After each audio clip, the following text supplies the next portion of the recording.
Hello students, आज हम continuity start कर रहे हैं और इस सेक्शन को हम स्टार्ट करेंगे दो इनफॉर्मल एग्जांपल से। वो एग्जांपल है, एक पहला देखिए, F x is equal to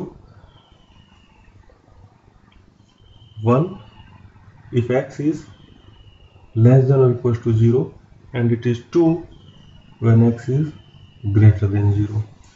इसमें आप देखेंगे कि अगर मैं इसका ग्राफ बनाऊं तो ग्राफ आपको कुछ इस तरह से बनेगा। ये एक्स एक्सिस, ये वाई एक्सिस,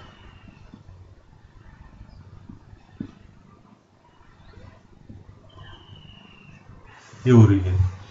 इसमें आप देख सकते हैं कि जो वैल्यू इसकी x इज लेस देन और इक्वल्स टू, x की वैल्यू लेस भी है और इक्वल भी है 0 के, तब हम इसमें क्या लेंगे, the value of the function is 1। The value of the function is 1 when x is less than और इक्वल्स टू 0। तो ये आपको इस तरफ आ जाएगा। और क्या होगा अगर x की वैल्यू ग्रेटर देन 0 होगी? अगर x की वैल्यू ग्रेटर देन 0 है तो the result is 2, but when x is greater than 0 not equals to 0, तो ग्रेटर देन 0 में ये यहाँ पे होलो सर्किल या नोट आप बनाएंगे और ये फंक्शन इस तरफ आएगा। तो यहाँ पे आप देख सकते हैं कि फंक्शन की जो लेफ्ट हैंड लिमिट है या जो इसकी नेचर है, जब x की वैल्यू 0 से कम है तो वो 1 की तरफ उसका 1 की तरफ वो फंक्शन जा रहा है, लेकिन जैसे ही राइट साइड में आएंगे तो वो फंक्शन आपका 2 पे होगा। तो इसका मतलब है इस ग्राफ को हम सिंगल स्ट्रोक में नहीं बना सकते। तो left hand limit of this function is 1, even right hand limit of this function is 2। therefore left hand limit is not equal to right hand limit।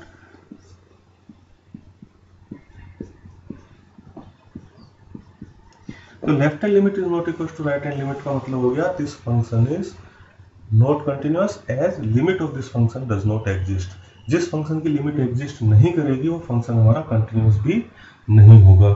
On other hand अगर हम एक दूसरा example लें, f x is equal to 1 if x is not equals to 0 and it is 2 when x is equals to 0।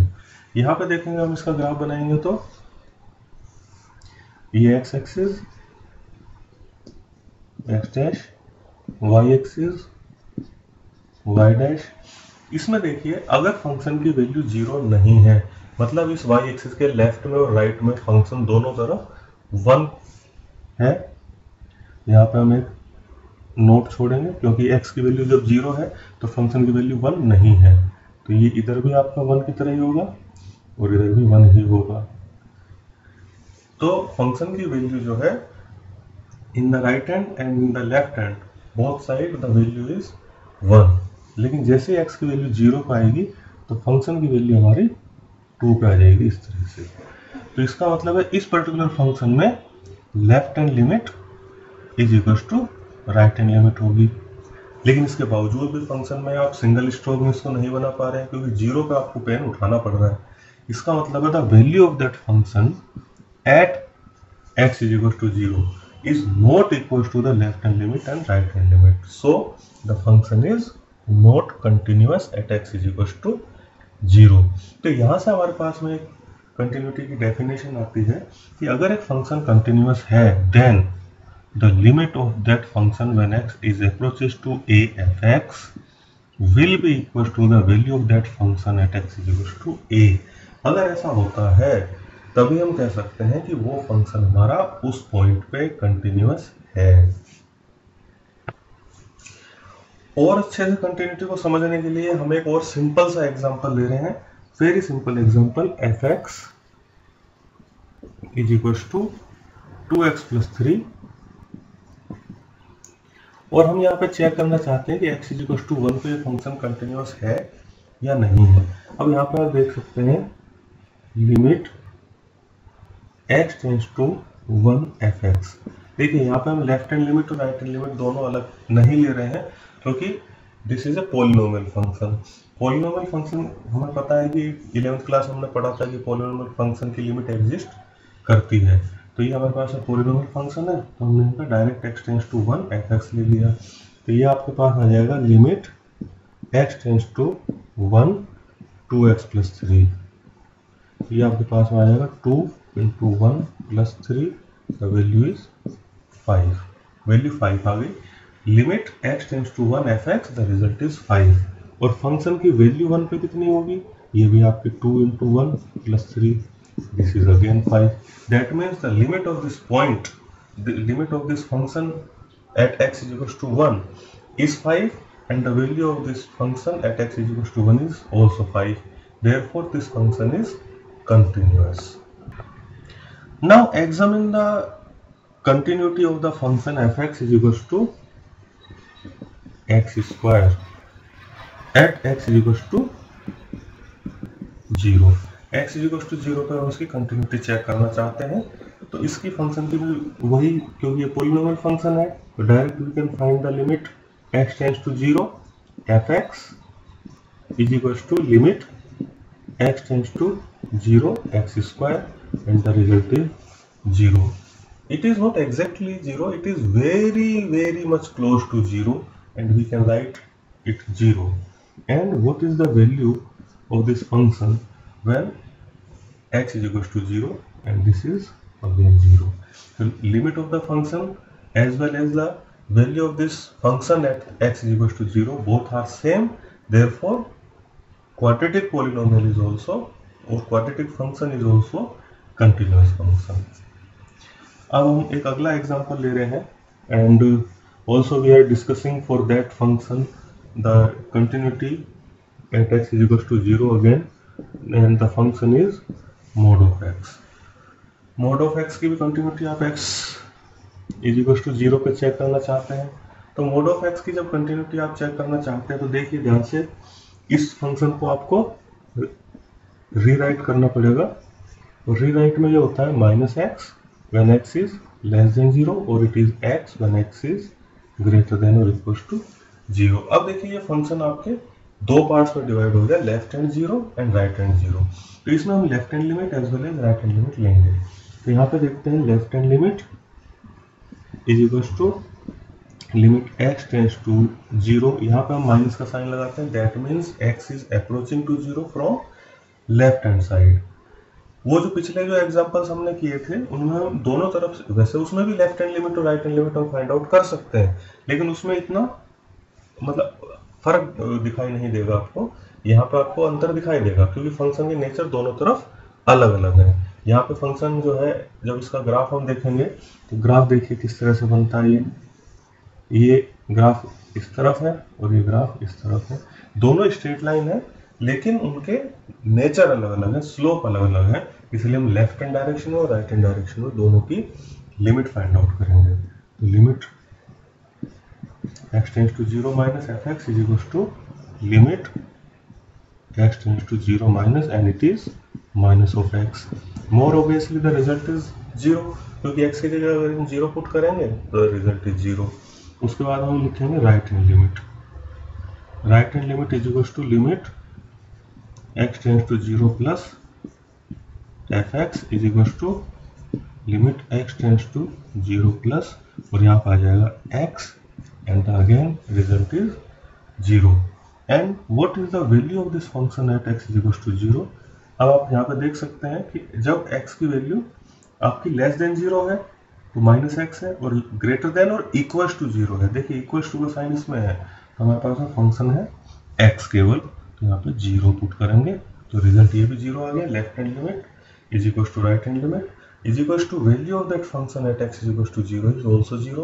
All the three values are equal, therefore the function is continuous. देखिए इसको भी आप single stroke में यहाँ और यहाँ से यहाँ पे आप बना सकते हैं सिंगल स्ट्रोक में, ये x डैश y डैश और ये ओरिजिन, तो ये फंक्शन भी हमारा कंटिन्यूस होगा। इसके बाद में एक और स्पेशल फंक्शन लीजिए, और वो हमारा है greatest integer function. Greatest integer function में ध्यान से देखिए, ग्रेटेस्ट इंटीजर फंक्शन आपका इस तरह से होगा, और सबसे पहले आप ग्रेटेस्ट इंटीजर फंक्शन की डेफिनेशन देखिए जो आपने 11th क्लास में पढ़ी है। ग्रेटेस्ट इंटीजर फंक्शन होता क्या है ये हमें पता होना चाहिए। अगर x की जगह आपको इंटीग्रल वैल्यू पुट करेंगे, अगर x की जगह कोई भी इंटीग्रल वैल्यू पुट करेंगे तो रिजल्ट सेम वही इंटीग्रल वैल्यू बाहर आ जाएगा। जैसे फंक्शन में वैल्यू पुट करते हैं, मान लीजिए यहाँ पे हम f(1) फाइंड आउट करना चाहते हैं, the result is 1। f(2) find out करना चाहते हैं, the result is 2। f(0) find out करना चाहते हैं, the result is 0। f(-1) the result is -1। लेकिन अगर ये इंटीग्रल वैल्यू नहीं है, जैसे फॉर एग्जांपल यहाँ पे मैं 1.1 पुट कर रहा हूँ, तो भी इसके अंदर से इंटीग्रल वैल्यू भी बाहर निकलेगी। That's why the name of this function is greatest integer function. अब आप देख सकते हैं इसमें ग्रेटेस्ट इंटीजर फंक्शन क्यों बोलते हैं इसको। जैसे 11th क्लास में भी आपने पढ़ा था, जैसे हमने 1.1 इसमें पुट किया, तो 1.1 11th क्लास में हमने पढ़ा था कि अगर जैसे हमने इसमें 1.1 पुट किया, तो 1.1 पुट करने के बाद रिजल्ट इसमें से निकलेगा 1, तो वो तो लीस्ट है, फिर उसमें हम ग्रेटेस्ट क्यों बोलते हैं। देखिए 1.1 से छोटे बहुत सारे इंटीजर्स होंगे, जिनमें से नेगेटिव भी होंगे, 0 भी होगा, 1 इटसेल्फ भी होगा। उन सारे इंटीजर्स में से जो सबसे बड़ा इंटीजर है वो आपको वहां पे लेना है, जिस वजह से हम इसको ग्रेटेस्ट इंटीजर फंक्शन बोलते हैं।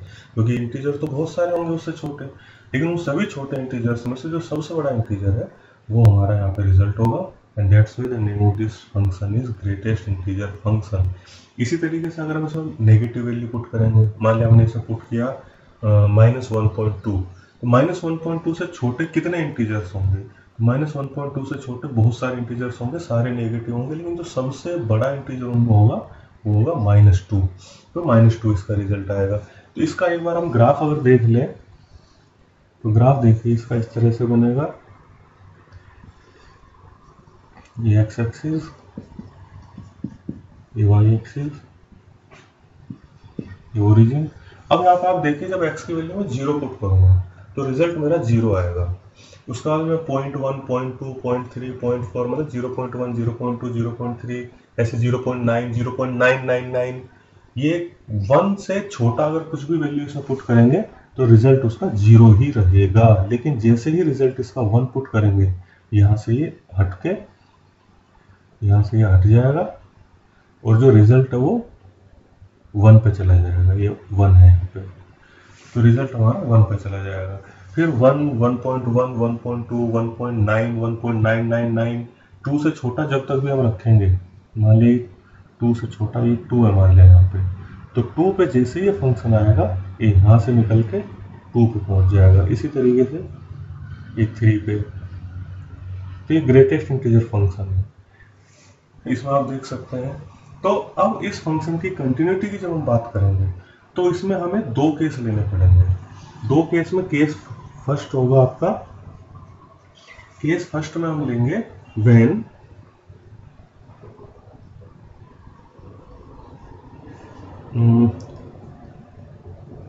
C is not integer। देखिए when C is not integer, C मतलब वो पॉइंट जहां पे हम इसकी कंटिन्यूटी चेक करना चाह रहे हैं। मतलब इसने बोला है क्वेश्चन में कि find all the point of discontinuity of the function f(x) is equal to greatest integer function of x। तो हम कह रहे हैं कि हम इसकी C पे कंटिन्यूटी चेक करना चाह रहे हैं, और C क्या है, तो केस फर्स्ट में हम ले रहे हैं when C is not a integer, जब C इंटीजर नहीं है। तो जब C इंटीजर नहीं है तो इसमें कैसे बनेगा, देखिए left hand limit is equal to limit x tends to C from negative direction f(x)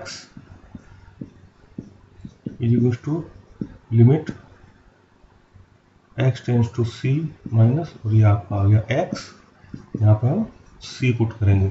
अब C क्या है, जब तक हमें C के बारे में नहीं पता है हम उसका रिजल्ट यहाँ पे नहीं लिख सकते।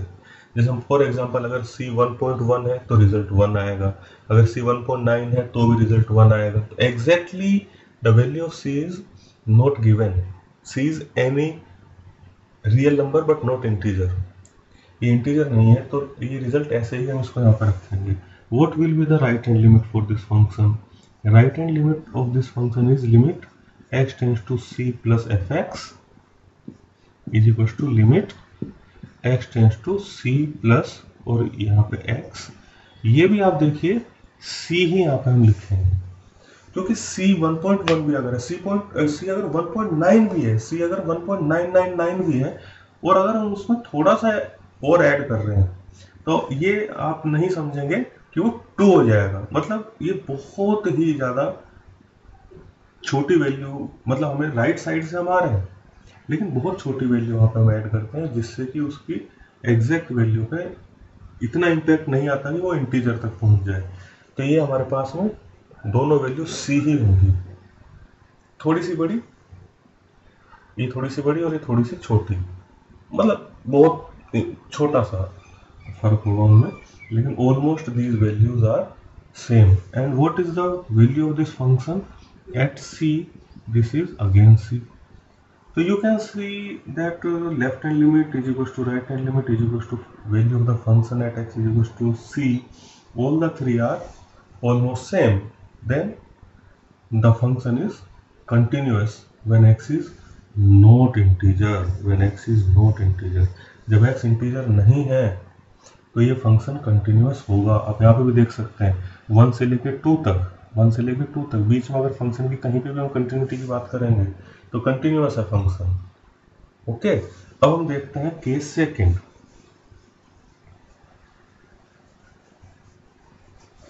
केस सेकंड में आप देख सकते हैं let c is an integer. अगर c इंटीजर है तब इसमें क्या होगा, तो इसमें भी लेफ्ट हैंड लिमिट हम फाइंड आउट करेंगे। Limit x tends to c minus fx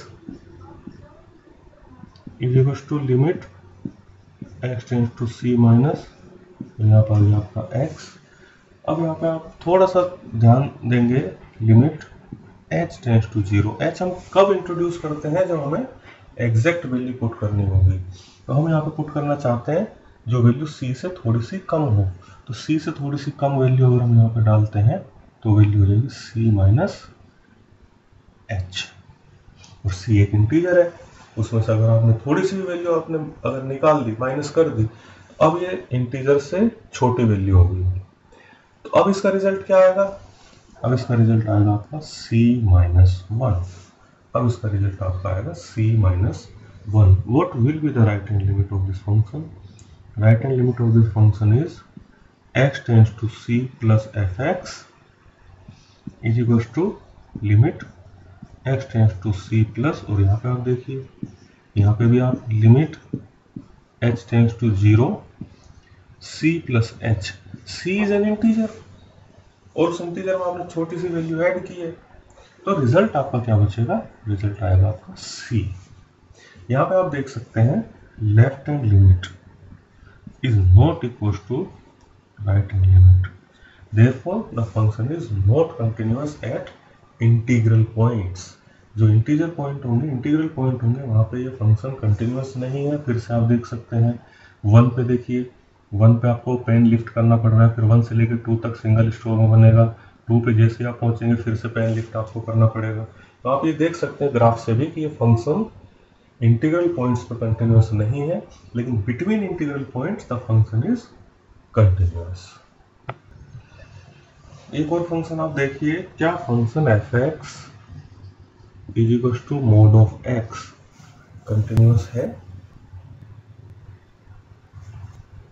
ये आपने अभी भी देखा कि आपका ये फंक्शन कंटिन्यूअस था।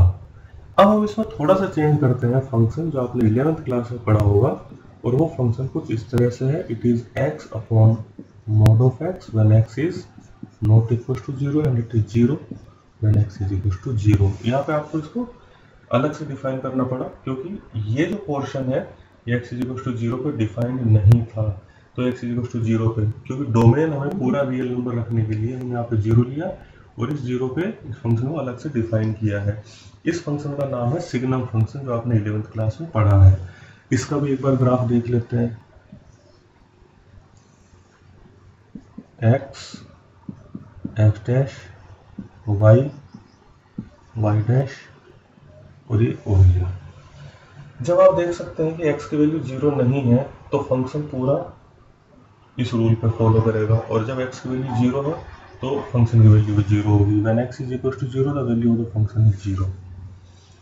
अब आप देख सकते हैं इफ x इज नेगेटिव, मतलब y एक्सिस के लेफ्ट साइड में अगर हम बात करते हैं, इफ x इज नेगेटिव, ये x नेगेटिव है, इफ x इज नेगेटिव, लेकिन यहाँ पे मोड ऑफ x है, दैट मीन्स अगर हम यहाँ पे नेगेटिव वैल्यू भी पुट करेंगे तो रिजल्ट विल बी पॉजिटिव। केवल इतना ही फर्क पड़ेगा, ऊपर जो न्यूमेरिकल वैल्यू है वो नेगेटिव होगी, नीचे वाली न्यूमेरिकल वैल्यू पॉजिटिव होगी, लेकिन दोनों वैल्यू सेम होंगी, इसलिए दोनों कैंसिल होकर हमारा रिजल्ट आएगा -1।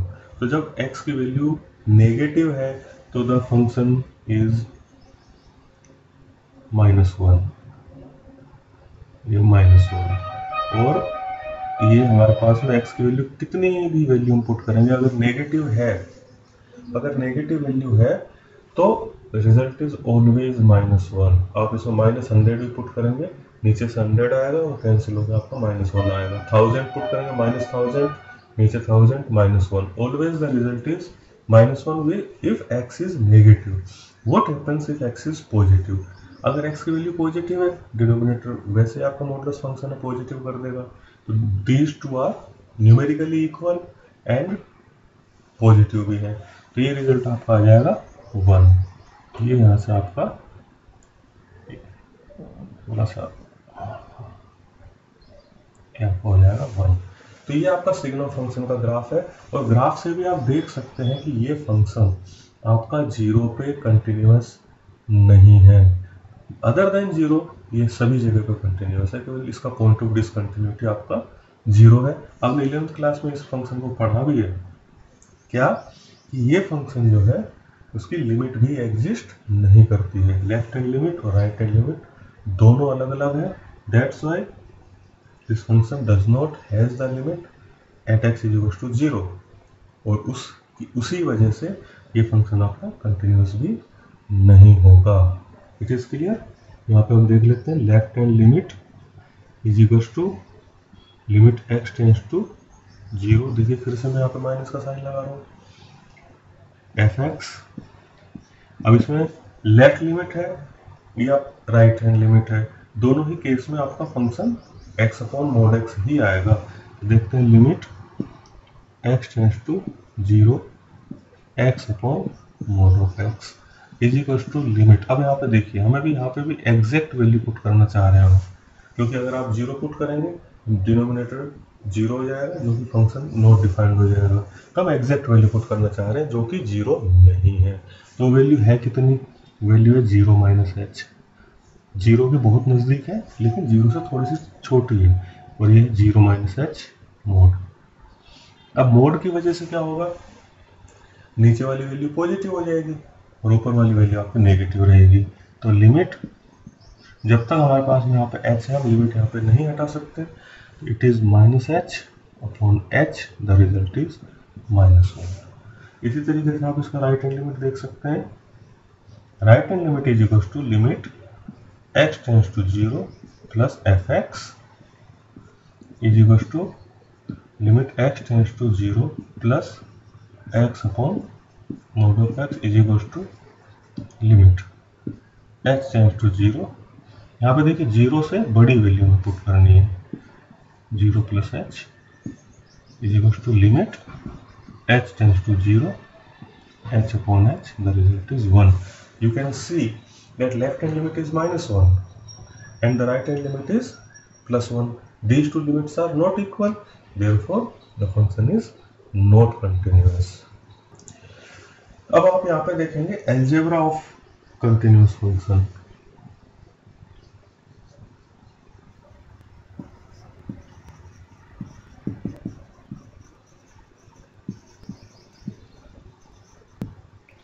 algebra of continuous function में आप देखेंगे, if fx and gx are two continuous function,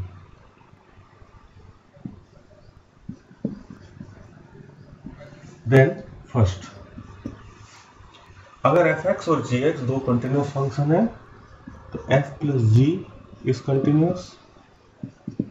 Second, f minus g is continuous। Third, f into g is continuous, and fourth, fx upon gx is also continuous, but जिस point पे वो denominator zero नहीं है, जिस point पे denominator zero नहीं है वहां पे कंटिन्यूअस है, और अगर डिनोमिनेटर जीरो है तो वो इसके डोमेन में नहीं होगा। This is known as rational function. तो रेशनल फंक्शन में डिनोमिनेटर में अगर कोई किसी पॉइंट पे फंक्शन की वैल्यू जीरो हो रही है तो उसके डोमेन में नहीं होगा। तो ये फंक्शन जो आएगा रेशनल फंक्शन, वो आपके डोमेन में कंटिन्यूअस होगा। ये थोड़ा सा ध्यान रखेंगे। This function is again continuous in the domain of this function. कई बार ये कंफ्यूजन हो जाता है कि अगर डिनोमिनेटर जीरो हो रहा है तो ये फंक्शन उस पॉइंट पर कंटिन्यूअस नहीं है, लेकिन वो कंटिन्यूअस है अपने डोमेन में। जो उसके डोमेन में ही नहीं है वहां पर कंटिन्यूटी हमें चेक ही नहीं करनी है। तो ये फंक्शन कंटिन्यूअस है अपने डोमेन में। fx upon gx is continuous in the domain of fx upon gx। इसी तरीके से हम यहाँ पे देख सकते हैं, जैसे फॉर एग्जांपल इसमें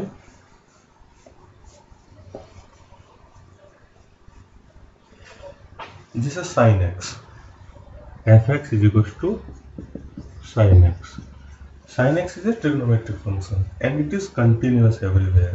आप इसको चेक भी कर सकते हैं, इसकी लेफ्ट हैंड लिमिट और इसकी राइट हैंड लिमिट किसी भी पॉइंट पर आप चेक कर सकते हैं। और अगर आप इसका ग्राफ देखते हैं तो ग्राफ कुछ इसका इस तरह से जाएगा। तो ये आपका कंटिन्यूअस है, सिंगल स्ट्रोक में ये आपका बन सकता है। ये आपका एक्स एक्सिस है, ये वाई एक्सिस है, ये जो इसकी मैक्सिमम वैल्यू है 1 है, इसकी minimum value -1, this is origin. तो ये फंक्शन आपका कंटिन्यूअस फंक्शन है। इसी तरीके से अगर आप देखें f x is equal to cos x, तो कोस एक्स फंक्शन में भी आप देख सकते हैं कोस एक्स फंक्शन आपका थोड़ा सा यहाँ से शुरू होगा और वो भी इसी तरीके से कंटिन्यूअस होगा। जैसे sin x function is continuous as well as cos x function is also continuous. लेकिन जैसे हम फंक्शन लेते हैं fx is equal to 10x, अब हमारे पास में कंफ्यूजन आ जाता है कि 10x हमारा कंटिन्यूअस है या नहीं है। तो 10x हमारा क्या है, sin x upon cos x। ये उसी रेशनल फंक्शन की तरह से हमारे पास आ गया। sin x and cos x both are continuous function, लेकिन fx अपॉन gx, तो gx कहाँ पे जीरो होगा, आप देख सकते हैं cos x कहाँ पे जीरो होगा। cos x 90 डिग्री पे जीरो होगा, फिर 3π/2 पे जीरो होगा, इसी तरीके से नेगेटिव डायरेक्शन में जीरो होगा। तो केवल उन्हीं पॉइंट्स को हम हटा देंगे और उनकी जगह पे जितने भी पॉइंट उसके अलावा बचेंगे उन सभी जगह पे 10x हमारा कंटिन्यूअस आएगा। और आप ये भी देख सकते हैं कि any odd multiple of π/2 10x के डोमेन में नहीं होता है। तो हम ये कह सकते हैं 10x is also continuous in the domain of 10x। ठीक है, तो इससे हमारे पास में एक जनरल थ्योरी आ जाएगी कि trigonometric function is continuous function. अब यहाँ पे एक क्वेश्चन देख लेते हैं, इंटरेस्टिंग क्वेश्चन। वैसे तो कंटिन्यूटी के बहुत सारे क्वेश्चंस हैं जिसमें आपको चेक करना है, लेकिन एक स्पेशल क्वेश्चन जो ज़्यादातर बोर्ड एग्जाम में पूछा जाता है, फंक्शन है आपका and it is given that the function is continuous at the indicated point, then you have to find the value of some constant and the function is x plus 3 square minus 36 upon x minus 3 when x is not equals to 3 and it is k when x is equals to 3. What is the value of k if the given function is continuous at x is equals to 3? तो यहाँ पे आप left hand limit find out करके देखें। Left hand limit is equal to limit x tends to 3 this fx is equal to limit x tends to 3, ये portion आएगा left hand में भी और राइट हैंड में भी। तो x प्लस 3 स्क्वायर, इसको मैं लिख देता हूँ 6 का स्क्वायर अपॉन x माइनस 3। अब यहाँ पे आप देख सकते हैं limit x tends to 3 minus x plus 3 -6 और x + 3 + 6 होल अपॉन x - 3। इसको आगे देखिए, limit x tends to 3 x - 3 और x + 9 अपॉन x - 3। अब देखिए, क्योंकि x की वैल्यू 3 नहीं है तो हम इन x - 3 को इस x - 3 से कैंसिल कर सकते हैं। अगर x की वैल्यू 3 होगी तो हम कैंसिल नहीं कर सकते, लेकिन ये दोनों कैंसिल हो जाएंगे क्योंकि x की वैल्यू 3 नहीं है, ये थोड़ी सी कम है 3 से। तो ये आपके पास बचेगा x की जगह 3 + 9 = 12। आप एक तरफ देख सकते हैं कि हम x की जगह 3 पुट कर रहे हैं और यहाँ पे हम कह रहे हैं कि x की वैल्यू 3 नहीं है। It is very close to 3, और वेरी क्लोज टू 3 के लिए मैथमेटिक्स में हम ऐसी कोई वैल्यू यहाँ पे नहीं बता सकते, ऐसी कोई भी रियल नंबर नहीं है जो 3 से ठीक छोटा हो, इसलिए हम उसमें 3 की पुट करते हैं। This is almost 3 and the limit of left hand limit of this function is almost 12 and what is the function value at x = 3 is k and the function is given that it is continuous, therefore left hand limit will be equals to f of 3, therefore k = 12। ठीक है, इसी तरह के हम और भी questions यहाँ पे कर सकते हैं। अगर कोई आपकी क्वेरी है तो हम उसको अगले लेसन में दूर करेंगे। Thank you.